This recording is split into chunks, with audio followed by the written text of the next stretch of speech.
صبح خیلی زود رفتیم باغمون. اینجا مزرعه گلگاو زبون و باغ فندقمونه. پدرم زمین رو کود زد، بعد هم چای درست کرد. رایانم مشغول بازی بود. پدرم درختای فندق رو هرس کرد. از این مربای تمشکمون برای صبحونه آماده کردم و دور هم صبحونه خوردیم.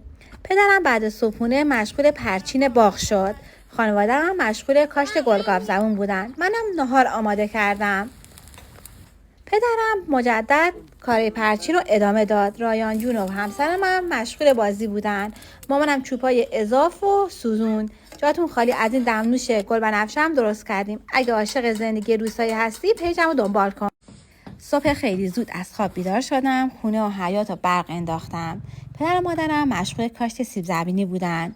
یک گربه کوچولو هم تو حیاطمون داریم که خیلی بامزه است. رایان جونم حسابی با خاک و سنگ بازی میکرد. از چای ممتازمون برای پدر مادرم دم کردم. زندگی توی روستا جریان داره. با مامانم سبزی کندیم، سیر، گزنه، جعفری و یک سری سبزی‌های دیگه. مامانم سبزی‌ها رو شست و مشغول درست کردن نهار شد. من و پدرم بازم رفتیم توی باغمون و زمین رو آماده کردیم که باز بعد از ظهر کلی سبزی بکاریم. زندگی روستایی پر از حس آرامشه. اگه شما هم مثل من عاشق زندگی روستایی هستین و دوست دارین امورات یه زندگی روستایی رو ببینین، حتما پیجم رو دنبال کنین. من فکر کنم جهان دیگری هم هست.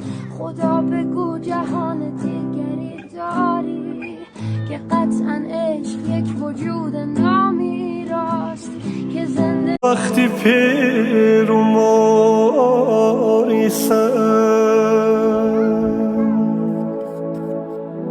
تنها بی کس تو تا وقتی تی کناری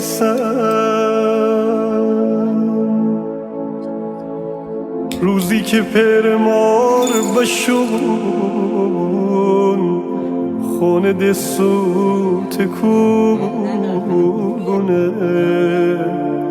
فقط یه اسب جامونه. توی هوای مه‌آلود صبح رفتیم توی باغ سبزی کندیم. بابام مشغول کارهای گاو بود. بعد بابام یه دعا رو شکوند. مامانم توی نمک‌ها سابید. سبزی ماهی شکم‌پر رو مامانم اول خورد میکنه، بعد میسابه. رو به انار، رو به آلوچه اضاف میکنیم، هم میزنیم. مامانم ماهی رو ادویه زد، بعد داخل شکمش رو پر کرد، دوخت و گذاشت روی چراغ تا آروم آروم بپزه.